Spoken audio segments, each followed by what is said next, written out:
Entre cuerdas, percusión o instrumentos de viento, recorremos las grandes obras de los grandes genios clásicos. Ahora podés escucharlos y conocer su legado.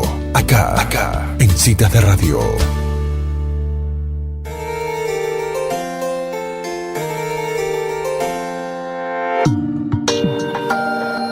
Muy bien, ya estamos al aire en línea junto con nuestro columnista de Cita Clásica, el señor Fernando Angulo. ¿Cómo estás, Fernando? Bienvenido.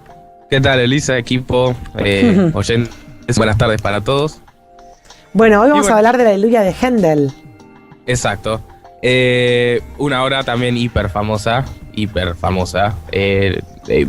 La sacan en todos lados, por suerte. Sí, porque sale en todos lados.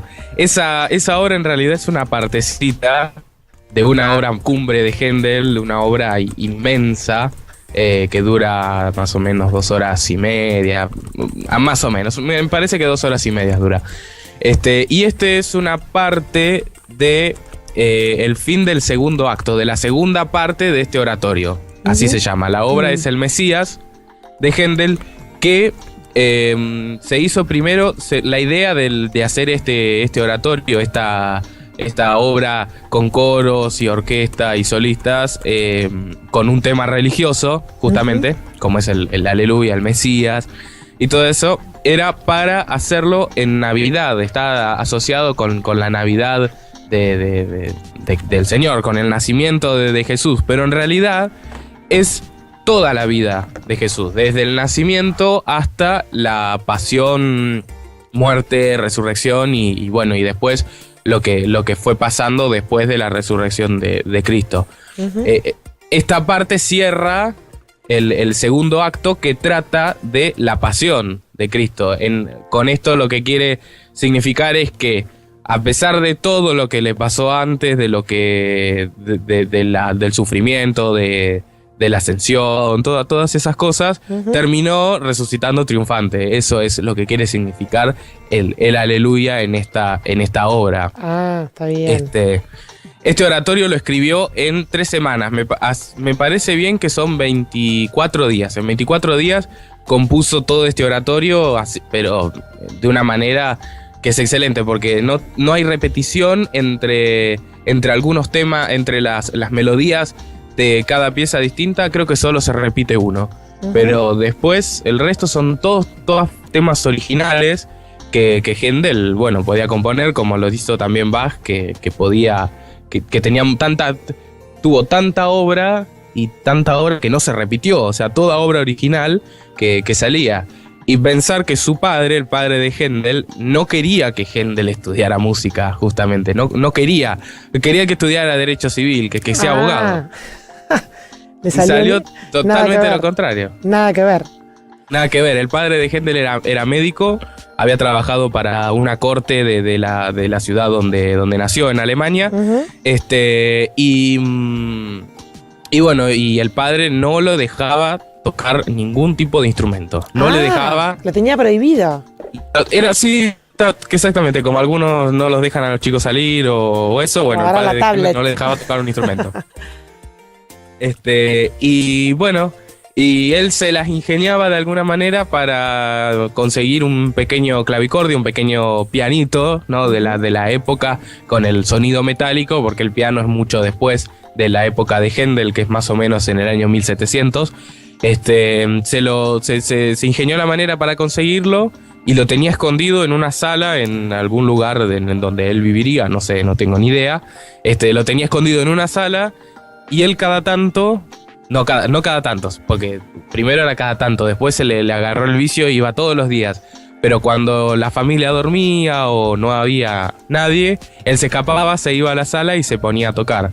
Después hicieron un viaje con su padre, viajaron y justo había una capilla y eso, y había un órgano. Estaba en la suya, gente, porque claro. Le encantaba todo lo que eran los instrumentos de teclado y esas cosas. Entonces, junto con un conde y con el hermanastro de Händel, pudieron hacerle tocar, que tocara ahí en la capilla del órgano, y todos quedaron más que sorprendidos, porque ¿qué sabe el padre lo que el hijo podía llegar a tocar, ¿no? Claro. Una bestialidad. Claro. Entonces, junto con un duque, lo convencieron con el duque y con el sobrino, lo convencieron al padre de Händel que lo dejara tomar clases con un profesor muy afamado de la época, un maestro de capilla de ahí de la misma ciudad donde nació él. Y bueno, y empezó a estudiar, viajó por todo el mundo, o sea, por todo el mundo, ¿no? Que se conocía hasta esa época, Europa. Ya América estaba descubierto y todo, pero los europeos viajaban por su territorio. Y él fue el único compositor que pudo lograr como complementar todos los géneros musicales de la época, los estilos musicales, el estilo italiano, el estilo alemán y el mismo estilo inglés, porque él después hizo un par de viajes más y después se instaló a vivir en Inglaterra, en Londres. Y ahí fue cuando lo nacionalizaron inglés. Pero en realidad Händel es alemán, en la otra parte de Europa. Claro. Y los ingleses lo sienten más como propio que un mismo alemán, ¿no? Un mismo alemán te siente como propio a Beethoven, a Bach, no claro, a Händel. Claro, los ingleses tomaron ese nacionalismo con Händel que, bueno, lo llevaron a la gloria. Incluso hoy es todos los festivales y esas cosas de música clásica siempre tiene que haber algo de Händel, porque es como el compositor cumbre de la época, como sea, del país. Como si acá decimos Piazzolla o esas cosas, depende en qué género nos fijemos, podemos hablar. Pero sí, Händel es el cumbre de lo más importante de Inglaterra. Y es alemán. Mirá vos. Bueno, Y es alemán. nos pasa parecido también con algunos nuestros también que se lo disputan entre países, ¿no? Claro, sí, con Gardel, que Sí. dicen que es francés, que es Sí. uruguayo y argentino, pero en realidad es francés. Nació en Toulouse y se vino a vivir a Argentina. Y todo lo que se dice de Uruguay y esas cosas, en realidad es que lo hizo para zafar del servicio militar, una cosa así. Para seguir cantando. Para seguir cantando. Bueno, entonces ahora vamos a escuchar el Aleluya de Händel. Muchísimas gracias, Fernando. Nos reencontramos en 15 días. Exacto, nos vemos y será hasta la próxima. Un saludo grande. Adiós.